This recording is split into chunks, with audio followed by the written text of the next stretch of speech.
Houve um momento na história do nosso planeta em que o maior animal que já existiu caminhou sobre 4 patas em terra firme.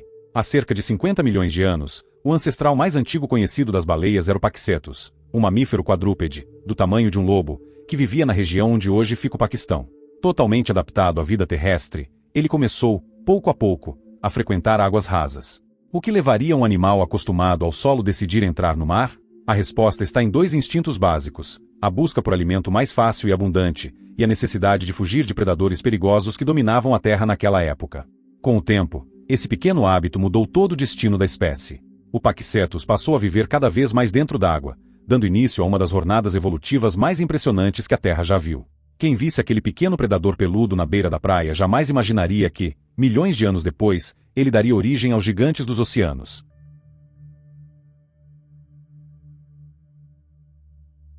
Mas se ele parecia apenas mais um animal da Terra, como é que os cientistas têm tanta certeza de que o Paquicetus é realmente o primeiro elo dessa cadeia? A resposta não está no tamanho, nem nas patas, e sim escondida dentro do crânio, em um detalhe minúsculo mas decisivo. A ligação evolutiva definitiva entre esse ser terrestre e as baleias modernas está na anatomia do ouvido interno. Ele possuía uma estrutura óssea chamada involucrum, uma parede extremamente densa ao redor da bolha timpânica. E por que isso é tão importante? Porque essa característica é exclusiva e universal de todos os cetáceos, uma adaptação biológica perfeita para ouvir e se orientar debaixo d'água. Mesmo ainda vivendo em terra firme, a assinatura óssea desse animal já estava se preparando para o oceano.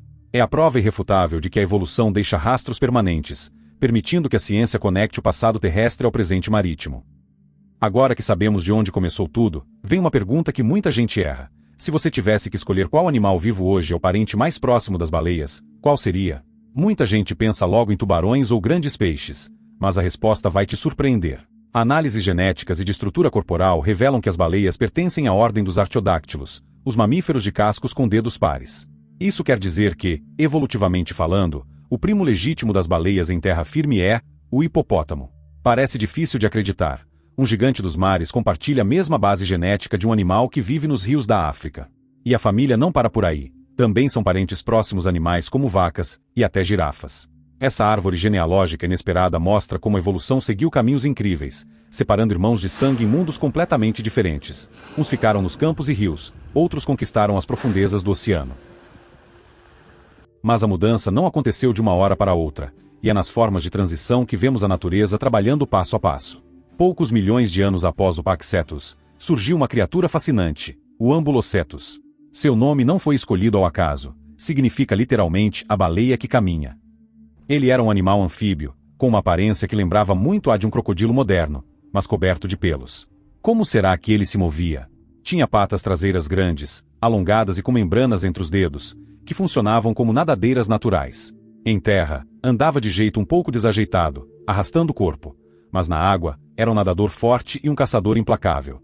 Ele representa o meio-termo perfeito, o momento exato em que as adaptações evolutivas começaram a priorizar o ambiente aquático em detrimento do terrestre, num equilíbrio temporário que durou milhares de anos. Se quer ver com os próprios olhos essa transição toda, sabe onde ir? Surpreendentemente, a resposta está no meio do deserto do Saara, um dos lugares mais secos e inóspitos do planeta. É lá que fica Wadi Al-Hitan, o Vale das Baleias, o maior cemitério de baleias pré-históricas do mundo, um patrimônio mundial da humanidade. Lá estão guardados milhares de fósseis de cetáceos primitivos, preservados em camadas de rocha como se o tempo tivesse parado. O mais famoso deles é o Basilosaurus, um verdadeiro monstro marinho que já vivia totalmente dentro d'água, com mais de 15 metros de comprimento. Mas o detalhe que cala qualquer dúvida é este: mesmo já nadando livremente pelos mares, ele ainda preservava pernas traseiras completas, com articulações de joelho, tornozelo e até dedos. Pernas que já não serviam para caminhar, mas que gritavam ao mundo que seus antepassados caminhavam na terra. Wadi Al-Hitan é um livro aberto de pedra, que prova, sem deixar espaço para questionamentos: a vida saiu da terra, foi para o mar, e deixou marcas em cada passo dessa jornada. Viver na água sendo mamífero, porém, trazia um desafio enorme: como respirar com facilidade sem precisar sair do ambiente onde se caça e se vive. Para resolver isso, a natureza criou uma verdadeira obra-prima da engenharia biológica, o espiráculo. Originalmente, as narinas dos ancestrais das baleias ficavam na ponta do focinho, como em qualquer cachorro ou gato. Mas ao longo de milhões de anos, geração após geração, elas foram se movendo, milímetro por milímetro, em direção ao alto da cabeça. Você imagina como foi essa mudança no meio do caminho? Devia ser uma transição curiosa de se ver. narinas um pouco mais para trás, depois mais, até chegarem à posição ideal. E que vantagem gigantesca isso trouxe! Hoje, com a abertura respiratória no topo da cabeça, a baleia não precisa levantar todo o corpo ou o focinho para fora d'água para pegar ar. Basta mostrar um pouco a parte superior da cabeça, respirar rapidamente e continuar nadando. Um ajuste anatômico simples, mas que garantiu a elas o domínio total dos oceanos. Com todas essas adaptações aperfeiçoadas, há aproximadamente 34 milhões de anos, aconteceu uma nova grande revolução na história desses animais. Os cetáceos modernos se dividiram em duas linhagens principais, que dariam origem a tudo que conhecemos hoje e mudariam os oceanos para sempre. São os odontocetos e os misticetos, e a diferença entre eles é simples e genial. Os odontocetos são as baleias com dentes, um grupo diversificado que inclui orcas, cachalotes e todos os golfinhos. Eles desenvolveram um sistema incrível de ecolocalização, uma espécie de radar biológico, que permite caçar, se orientar e se comunicar mesmo na escuridão total das águas profundas. Já os misticetos abriram mão dos dentes completamente. Em vez disso, desenvolveram placas de queratina, parecidas com cerdas duras e finas, que funcionam como um filtro natural. Essa mudança permitiu uma nova forma de sobrevivência. Elas nadam com a boca aberta, engolem toneladas de água e depois a expulsam, retendo todo o plâncton, pequenos peixes e crustáceos que estavam ali. Duas estratégias diferentes, ambas brilhantes. Hoje, o resultado final dessa evolução é visível no tamanho impressionante desses animais, e o auge disso é a baleia azul, o maior ser vivo que já existiu na história da Terra, superando até os maiores dinossauros que habitaram o planeta. Mas você já parou para pensar, por que não temos animais desse tamanho vivendo em terra firme? A resposta está na física e na densidade da água. O gigantismo extremo das baleias modernas só se tornou biologicamente possível graças ao ambiente marinho. No oceano, a força do empuxo atua contra a gravidade, segurando o corpo e anulando a maior parte do seu peso aparente. É só graças a essa propriedade da água que um animal pode chegar a ter 30 metros de comprimento e pesar até 140 toneladas. Se uma baleia azul tentasse viver na Terra, o próprio peso seria o seu fim, esmagaria os ossos, comprimiria os órgãos e não conseguiria nem se manter de pé. O mar não é só o seu lar, é o único lugar do mundo capaz de sustentar tanta vida num único corpo. Mas a história da baleia não acaba quando seu coração para de bater. Pelo contrário, a sua morte dá início a um dos fenômenos mais fascinantes, misteriosos e importantes para o equilíbrio dos oceanos. Quando uma baleia morre em alto mar, seu imenso corpo desce lentamente, ao longo de dias ou semanas, até chegar ao leito oceânico profundo. É o que os cientistas chamam de whale fall, ou queda da baleia.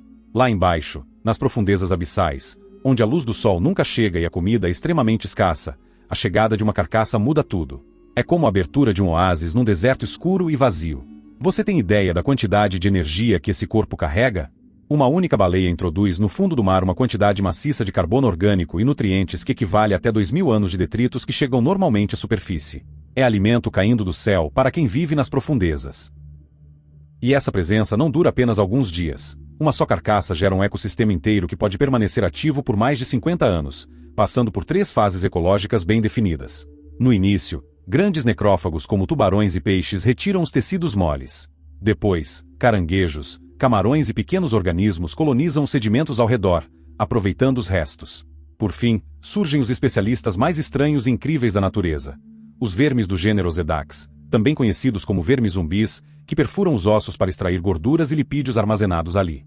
Junto com eles, bactérias sulfofílicas quebram o que restou, geram energia através de processos químicos sem precisar de luz, e alimentam toda uma rede de vida. É assim que se fecha o ciclo perfeito. A baleia veio da Terra, evoluiu por milhões de anos para conquistar o mar, cresceu até se tornar o maior gigante do planeta, e ao morrer, devolve ao oceano toda a energia que nele acumulou, alimentando dezenas de espécies, gerando vida nova e mantendo vivo o ambiente que a acolheu. Uma história de transformação, adaptação e conexão.